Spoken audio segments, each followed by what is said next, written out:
We have already uploaded the NoHackMe Defender plugin. All that's left is to activate it. Let's do that. Upon activation, the plugin modifies the configuration file located in the root of your site, adding a connection to its own file.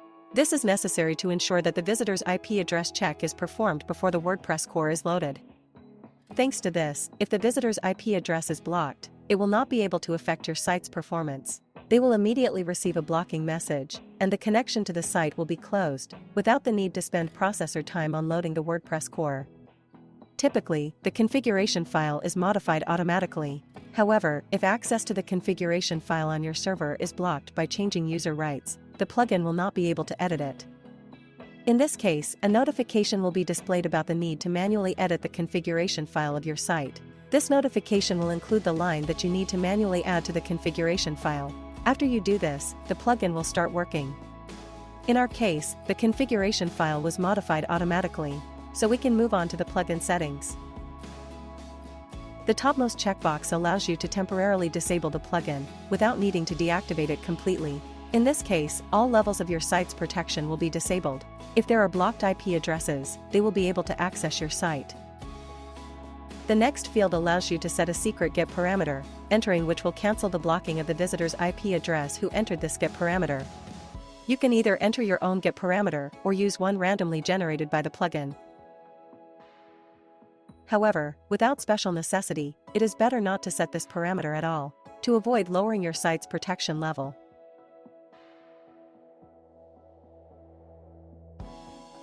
The text editor, located on the plugin settings page, allows you to change the message that will be displayed instead of your site for visitors whose IP address is blocked. When changing the text message, you can use basic formatting, make text italic, underlined, bold, create numbered and bullet lists, use links and align text. You can also set the number of days for which the IP address will be blocked. By default, IP addresses are blocked for 1 day. In the whitelist of IP addresses, you can specify any number of addresses to which the plugin's protection will not apply. Typically, this field includes the IP addresses of administrators and content managers of the site, as well as the IP of the server on which the site is hosted. The server's IP address can be seen in the description of this setting. Also, your current IP address is mentioned in the description. The following settings are only available in the premium version of the plugin, so we will skip them and move on to the whitelist of user agents. A user agent is a string that identifies the visitor's browser or a search engine robot.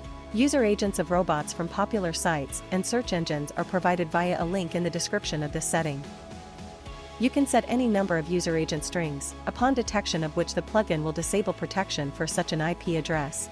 However, keep in mind that a malicious user, when connecting to your site, can easily specify any user agent they need. Therefore, this significantly lowers the protection of your site. The last block of settings allows you to specify the number of page views of your site per 1, 10, and 50 minutes, exceeding which will result in the visitor's IP address being blocked. To disable the blocking of IP addresses based on exceeding the number of page views, just leave these fields empty.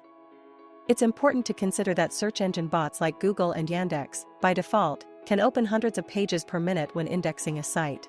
Therefore, when using this feature, it's recommended to limit the page view speed for these bots. This can be done in Google Search Console and Yandex Webmaster, respectively.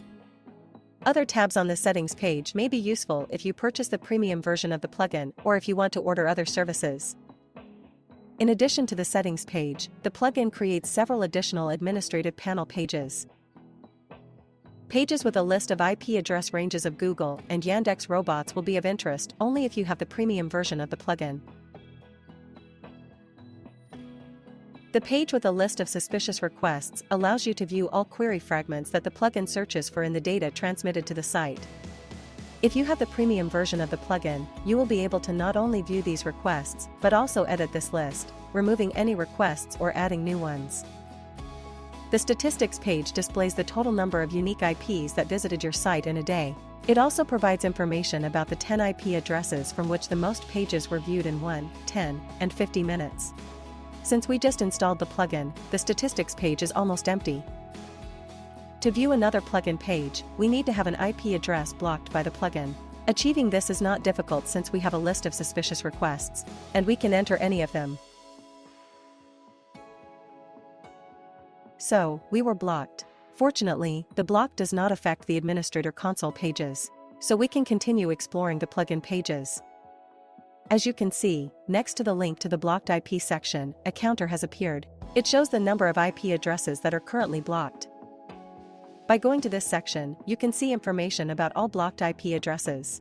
Not only the IP address itself, but also the country it is located in, as well as the reason why the IP address was blocked.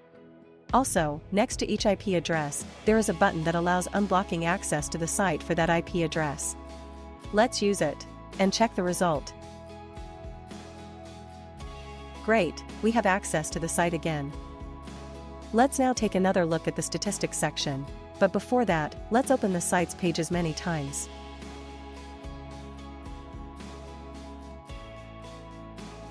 As you can see, we now have several tables with statistics. Finally, let's deactivate the plugin and see if the configuration file of our site has changed after that. Everything is fine. The line added by the plugin has been automatically removed.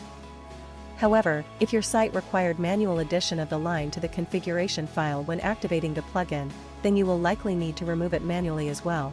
So don't forget to do this if you want to deactivate the plugin.